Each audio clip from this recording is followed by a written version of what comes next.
Gue mau cerita soal satu kalimat pendek yang bisa dibilang paling sering disalahpahami sepanjang sejarah dunia filsafat. God is dead. Tuhan sudah mati. Gue berani jamin lu pasti pernah dengar frasa ini minimal sekali seumur hidup. Entah itu lewat potongan meme di medsos, diucapin sama temen lo pas lagi nongkrong, atau dijadiin bahan argumen sama komentator di YouTube buat bilang, tuh lihat, filsuf besar sekelas Nietzsche aja setuju sama pemikiran ateisme gue. Tapi jujur, setelah gue sempetin buat baca teks aslinya secara utuh, otak gue langsung dibuat merinding. Karena arti sebenarnya ternyata bertolak belakang sama asumsi mayoritas orang. Kalimat itu sama sekali bukan sebuah bentuk perayaan ateisme. Itu bukan pekikan kemenangan, dan bukan juga sebuah pernyataan fakta ilmiah. Frasa itu aslinya adalah suara teriakan panik yang keluar dari mulut seorang orang gila.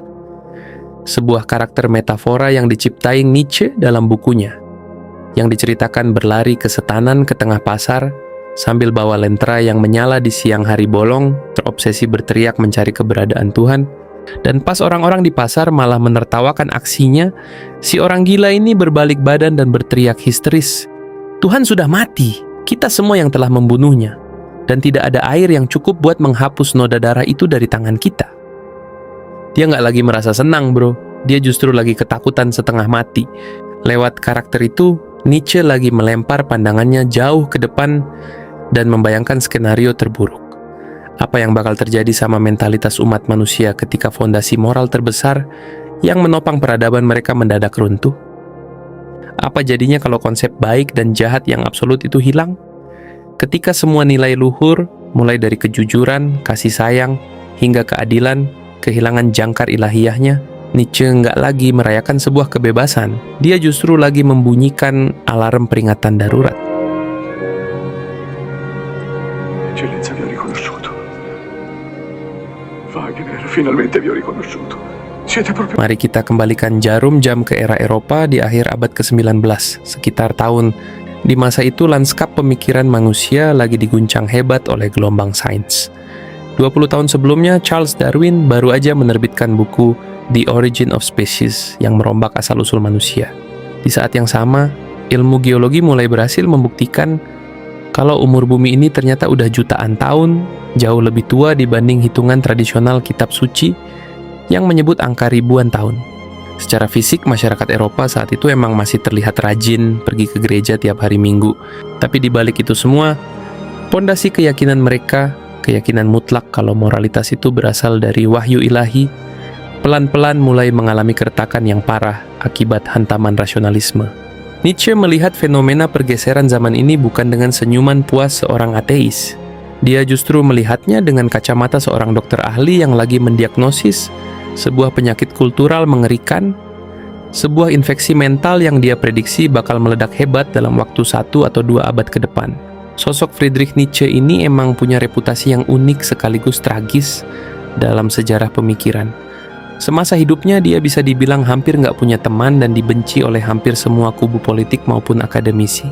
Dia sempat mengkritik habis-habisan paham nasionalisme Jerman yang mulai tumbuh buta. Dia mengutuk gerakan antisemitisme, kebencian rasial terhadap kaum Yahudi, dan di saat dia vokal menyerang kemunafikan moralitas institusi agama, di saat yang sama dia juga mengejek habis-habisan cara berpikir kaum ateis, yang dia anggap terlalu dangkal dan naif. Efek domino dari sikapnya yang nggak mau nyari aman ini bikin dia kesepian. Orang kanan benci dia, orang kiri juga memusuhi dia. Bahkan tragisnya, puluhan tahun setelah dia wafat, ide-ide tulisannya sempat dipotong-potong dan dipelintir oleh rezim Nazi buat dijadikan alat propaganda perang. Padahal semasa hidupnya Nietzsche benci setengah mati sama paham rasisme Jerman. Ya, nggak heran kalau sampai detik ini dia dapat predikat sebagai filsuf yang paling sering disalahpahami di bumi. You tyrant! You tyrant! You anti-Semite! I hate you! Banyak orang yang keliru mengira kalau kutipan God is dead itu pertama kali muncul di dalam buku fiksi terkenalnya Thus Spoke Zarathustra. Padahal data sejarah mencatat kalau teks itu pertama kali lahir di dalam bukunya yang berjudul The Gay Science, tepatnya di bagian pasal 125 yang diberi judul The Madman, atau si orang gila. Ini adalah terjemahan langsung dari teks asli bahasa Jermannya yang sengaja gue cari. Pernahkah kalian mendengar kisah tentang seorang orang gila yang menyalakan lentera di siang hari yang cerah, lalu berlari ke tengah pasar dan berteriak tanpa henti, "Aku mencari Tuhan, aku mencari Tuhan." Karena di pasar itu sedang berkumpul banyak orang yang tidak percaya pada Tuhan, aksi si orang gila langsung memicu gelak tawa. "Apakah Tuhanmu hilang seperti anak kecil?" ejek mereka. "Atau dia sedang bersembunyi karena takut pada kita?" Orang gila itu langsung menerobos ke tengah kerumunan, menatap mata mereka satu persatu, lalu berteriak, "Kemana Tuhan pergi? Aku akan memberitahu kalian. Kita telah membunuhnya, kalian dan aku. Kita semua adalah pembunuhnya." Tapi bagaimana kita bisa melakukan ini? Bagaimana kita bisa meminum habis air lautan? Siapa yang memberi kita penghapus untuk menyeka seluruh garis cakrawala? Tuhan sudah mati, Tuhan tetap mati, dan kita yang telah membunuhnya. Ini adalah jeritan frustrasi dari seorang nabi sekuler yang lagi ketakutan melihat masa depan. Di bagian akhir narasi tersebut, si orang gila diceritain berjalan masuk ke dalam berbagai gereja, cuma buat menyanyikan lagu kematian bagi Tuhan. Sebelum akhirnya dia melempar lenteranya ke tanah sampai hancur dan bergumam lirih. "Aku datang terlalu awal. Waktuku belum tiba. Peristiwa besar ini masih dalam perjalanan panjang, dan gaung kabarnya belum benar-benar sampai ke telinga manusia." Nietzsche sadar betul kalau hilangnya iman terhadap Tuhan itu dampaknya nggak bakal langsung kerasa instan di hari itu juga. Tapi dia tahu pasti suatu hari nanti manusia bakal terbangun dari tidurnya dan mendadak tersadar kalau langit di atas kepala mereka udah berubah jadi ruang kosong yang hampa. Pertanyaan mendasar yang sempat bikin gue mikir keras adalah, kalau Nietzsche emang terkenal sebagai filsuf yang hobi mengkritik ajaran agama, kenapa pas dia menulis kalimat "God is dead", nadanya malah penuh sama nuansa horor dan kecemasan? Kenapa nggak dibikin pakai nada pesta pora? Jawabannya, karena ketakutan terbesar seorang Nietzsche bukanlah agama, melainkan sebuah monster bernama nihilisme. Sebuah kondisi psikologis di mana manusia kehilangan seluruh makna hidup, tujuan eksistensi, dan kompas nilai kebenaran. Nietzsche menyadari kalau doktrin agama, terlepas dari segala kritik tajamnya, selama ribuan tahun udah sukses berjasa ngasih struktur makna terhadap penderitaan hidup manusia. Doktrin tradisional ngasih narasi kalau rasa sakit di dunia itu adalah ujian iman. Orang yang tertindas bakal dapat keadilan di akhirat, dan hidup manusia punya tujuan akhir yang suci. Narasi itu mungkin dianggap fiksi oleh sebagian orang, tapi fiksi itulah yang bikin miliaran manusia punya alasan buat tetap bertahan hidup dan gak bunuh diri pas lagi depresi. Nah, pas Tuhan itu mati di dalam kepala masyarakat, artinya ketika manusia udah gak percaya lagi sama adanya pahala, dosa, hari pembalasan, atau keadilan kosmis, maka seketika itu juga manusia bakal langsung terjun bebas ke dalam jurang kehampaan. Gak ada lagi aturan moral yang sifatnya mutlak. Manusia emang jadi bebas sebebas-bebasnya, tapi kebebasan yang gak punya arah kompas itu ujung-ujungnya bakal berujung pada kegilaan massal. Buat membedakan respons manusia dalam menghadapi krisis makna ini, Nietzsche membagi konsep nihilisme menjadi dua kategori yang kontras. Nihilisme pasif. Ini adalah respons mental yang menyerah kalah terhadap keadaan. Karena hidup ini nggak punya makna intrinsik dari sananya.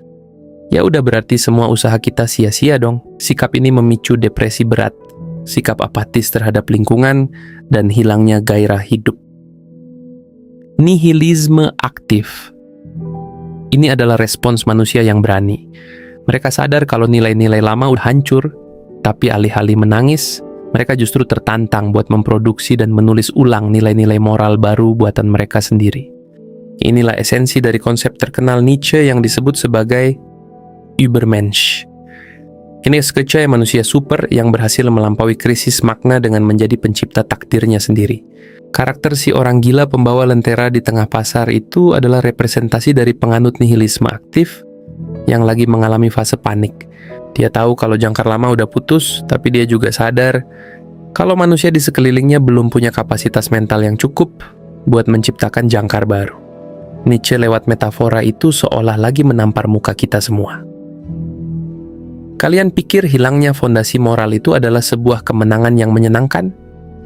Sadar bro, Ini adalah beban tanggung jawab eksistensial paling berat yang pernah dipikul oleh spesies manusia sepanjang sejarah. Biar argumen ini punya landasan literatur yang kuat, mari kita bedah beberapa kutipan otentik dari buku-buku Nietzsche yang lain. Dalam buku Twilight of the Idols, ketika seseorang menanggalkan iman Kristennya, maka secara otomatis dia juga mencabut hak atas moralitas Kristen dari bawah kakinya. Karena moralitas tersebut hanya bisa berdiri jika ada perintah yang mutlak dari Tuhan. Dalam kumpulan catatan The Will to Power, apa yang sedang kita alami sekarang ketika kita mulai melepaskan Tuhan dari pusat keyakinan, kita sebenarnya sedang melangkah masuk ke dalam sebuah era yang sama sekali berbeda, era nihilisme. Sekali lagi, diksi yang dipakai bukan kata progresif atau kebebasan yang indah, melainkan sebuah peringatan tentang datangnya era baru yang sangat rawan konflik. Melihat runtutan teks di atas, gue jadi sadar kalau Nietzsche itu posisinya lebih mirip seorang peramal sosial. Dia udah bisa melihat kalau abad ke-20 bakal diwarnai oleh tragedi Perang Dunia, tragedi Holocaust, dan pembantaian massal akibat ideologi ekstrem yang semuanya lahir karena manusia mencoba mencari berhala pengganti setelah kehilangan Tuhan. Kalau kita buka lembaran sejarah di abad 20 sekarang, semua prediksi ngeri yang ditulis Nietzsche terbukti akurat 100% di lapangan. Begitu institusi agama tradisional kehilangan taringnya dalam mengatur moral publik di Eropa, manusia nggak lantas berubah jadi makhluk suci yang penuh kedamaian. Yang terjadi justru sebaliknya, manusia mulai menciptakan Tuhan-Tuhan baru dalam bentuk ideologi politik sekuler yang fanatik. Rezim fasisme dan Nazi lahir dengan mendewakan narasi keunggulan ras darah yang berujung pada pembantaian jutaan nyawa tak berdosa. Di belahan dunia lain, rezim komunisme ekstrim bangkit dengan mendewakan narasi utopia masa depan tanpa kelas yang melegalkan pembersihan massal terhadap puluhan juta rakyatnya sendiri yang dianggap berseberangan. Sementara di kubu barat, paham kapitalisme radikal pelan-pelan menyulap aktivitas konsumerisme jadi dogma agama baru, di mana kuil sucinya berubah jadi pusat perbelanjaan dan ritual imannya adalah beli barang baru, dapat kesenangan instan, lalu mati dalam kehampaan. Manusia berhasil membunuh konsep pencipta di kepala mereka, tapi kapasitas mental mereka ternyata masih terlalu kerdil dan belum siap buat memikul tanggung jawab moral sebesar itu secara mandiri. Nietzsche emang terkenal benci sama dogma agama institusional yang menurut dia seringkali memadamkan potensi insting vital kehidupan manusia. Tapi di sisi lain, dia juga paham betul kalau psikologi manusia itu secara natural punya kebutuhan dasar akan sesuatu yang sifatnya transenden, sesuatu yang bernilai agung di luar kenyataan materi yang remeh. Makanya dia nggak pernah nawarin solusi instan atau resep damai yang gampang dijalani. Solusi yang dia tawarkan itu sifatnya sangat menuntut fisik dan mental. Lo wajib punya keberanian buat jadi sutradara atas nilai hidup lo sendiri, tanpa perlu bergantung pada iming-iming pahala surga atau rasa takut akan siksa neraka. And Nietzsche juga bersikap realistis. Dia tahu kalau dari miliaran populasi manusia di bumi, cuma ada segelintir kecil orang yang punya kekuatan mental buat mencapai level Ubermensch tersebut. Sisanya, mayoritas bakal langsung jatuh ke dalam penyakit nihilisme pasif. Atau kalau nggak, mereka bakal langsung lari berbondong-bondong, menyembah ideologi palsu sekadar buat nyari pelarian batin, agar nggak ngerasa kesepian di tengah dunia yang hampa. Disinilah letak ironi terbesar yang sering dialami oleh kaum ateis modern, yang hobi banget ngeklaim kalau Nietzsche adalah pahlawan atau pelopor gerakan mereka. Mereka senang banget ngutip kalimat God is dead di biografi medsos mereka, lalu setelah itu lanjut hidup santai tanpa beban. Mereka sengaja menutup mata terhadap fakta kalau Nietzsche itu justru paling hobi mengejek tipikal ateis yang dangkal kayak begitu. Kaum ateis yang mengira kalau setelah mereka berhenti percaya Tuhan, mereka bisa tetap mempertahankan sistem moralitas lama, seperti konsep kemanusiaan, hak asasi, keadilan, tanpa perlu repot-repot mempertanyakan dari mana asal-usul nilai itu lahir.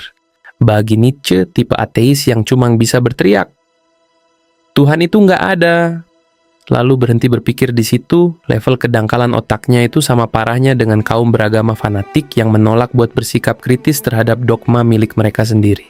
Ateisme bagi Nietzsche bukanlah sebuah garis finish, tempat lo bisa bersantai. melainkan sebuah gerbang awal dari sebuah proses pencarian makna yang jalurnya jauh lebih terjal dan menguras energi batin. Gara-gara posisi pemikirannya yang berdiri di tengah-tengah ini, Nietzsche dapat nasib tragis. Dia berakhir sendirian tanpa punya kubu pembela yang setia. Dia dikutuk habis-habisan oleh kelompok pemuka agama karena dianggap sebagai provokator yang merusak iman publik. Dia juga nggak disukai oleh kelompok ateis militan karena dia nggak menganggap hilangnya agama sebagai sebuah momentum kemenangan akal sehat yang patut dirayakan dengan pesta pora. Dia berdiri kokoh di atas puncak pemikirannya sendiri. Bukan buat jualan ideologi murah demi nyari pengikut, melainkan buat ngasih sinyal peringatan dini kepada peradaban manusia yang lagi berjalan buta menuju jurang krisis makna.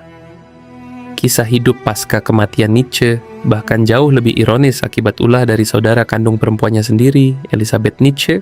Elisabeth ini kebetulan adalah seorang wanita yang punya pandangan nasionalisme Jerman yang radikal dan merupakan simpatisan berat dari gerakan awal Nazi.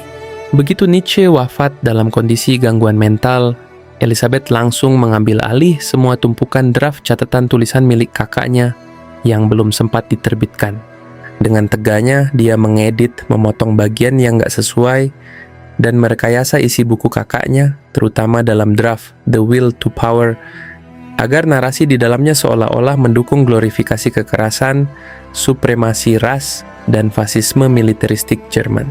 Akibat aksi sabotase literatur ini, selama puluhan tahun nama Nietzsche sempat dapat stigma hitam sebagai filsuf pondasi pemikiran Nazi. Padahal kalau kita baca catatan aslinya yang belum disabotase, Nietzsche itu benci setengah mati sama pola pikir rasisme dan nasionalisme buta kaum Jerman. Narasi God is dead terlanjur dikemas oleh industri-industri pop sebagai slogan pemberontakan yang keren buat anak muda, sementara esensi pesan utamanya sebagai sebuah jeritan nabi yang gelisah, sengaja dikubur dalam-dalam karena nggak laku dijual ke pasar komersial. Sekarang coba lo alihkan pandangan lo buat melihat realitas kondisi dunia kita sekarang. Gue mau nanya langsung sama lo sendiri saat ini punya pegangan nilai moral nggak dalam hidup lo? Kalau lo jawab punya, dari mana lo dapat kepastian kalau nilai moral lo itu beneran valid dan benar? Apakah lo mengambilnya dari ajaran agama? Ataukah dari apa yang menurut lo masuk akal secara logika pribadi? Atau jangan-jangan nilai moral lo itu murni cuma hasil dari ikut-ikutan tren yang lagi viral di media sosial lo doang? Coba lo bayangin skenario ini. Kalau seandainya di dunia ini emang beneran gak ada Tuhan dan gak ada hari pembalasan akhirat, apa faktor internal yang bisa menghentikan diri lo buat gak berbuat jahat atau mencuri harta orang lain di saat lo tahu pasti kalau aksi lo itu gak bakal pernah ketahuan oleh aparat polisi? Nietzsche di dalam semua lini bukunya emang gak pernah menyajikan jawaban final atau formula solusi yang instan buat kita. Dia cuma sebatas ngasih kita satu tugas raksasa. Buatlah nilai-nilai hidup lo sendiri secara mandiri dan bertanggung jawab. Tapi sekarang coba lo jujur sama diri lo sendiri. Apakah kita sebagai manusia modern udah sukses menjalankan tugas berat itu? Atau jangan-jangan yang terjadi di lapangan justru kita cuma sebatas mengganti posisi Tuhan lama dengan berhala-berhala baru yang kedoknya lebih modern? Kita membunuh iman lama kita, tapi setelah itu kita langsung sujud menyembah ke arah produk gadget terbaru, menyembah angka jumlah followers, menyembah status karir pekerjaan, atau menyembah kelompok gerakan politik identitas kita dengan tingkat kefanatikan yang gak kalah butanya. Kita rajin menciptakan Tuhan-Tuhan kecil baru tiap hari, tapi sialnya, berhala-berhala modern buatan kita itu terbukti gak pernah punya kapasitas buat nyelamatin batin kita dari serangan rasa hampa di malam hari.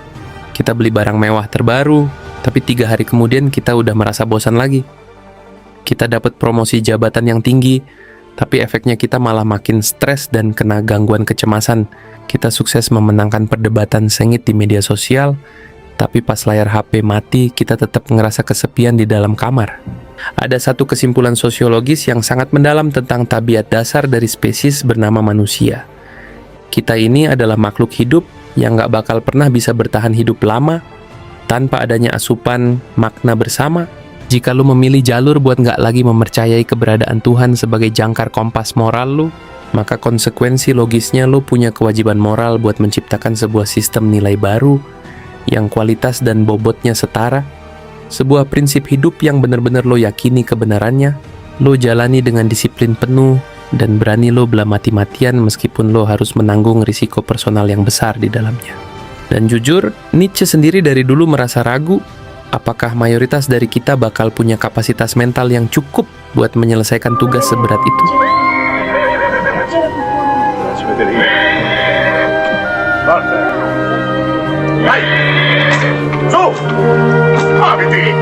Sekarang gue beneran pengen tahu gimana isi pandangan personal dari lo sendiri yang udah menyimak penjelasan video ini dari awal sampai selesai. Lo sendiri posisinya termasuk orang yang teguh memegang iman kepada Tuhan? Ataukah lo seorang ateis yang percaya penuh pada rasionalisme? Atau jangan-jangan lo adalah seorang agnostik yang sampai hari ini masih terjebak di tengah-tengah rasa bingung? Gue tegaskan sekali lagi, apapun status pilihan spiritual lo saat ini, itu semua sama sekali nggak penting buat gue khotbahi.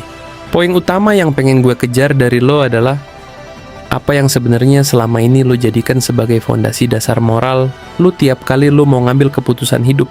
Apakah lo pernah menyadari kalau fondasi nilai yang selama ini lo bangga-banggakan itu ternyata posisinya sangat rapuh dan bisa runtuh kapan aja pas ada krisis besar datang melanda?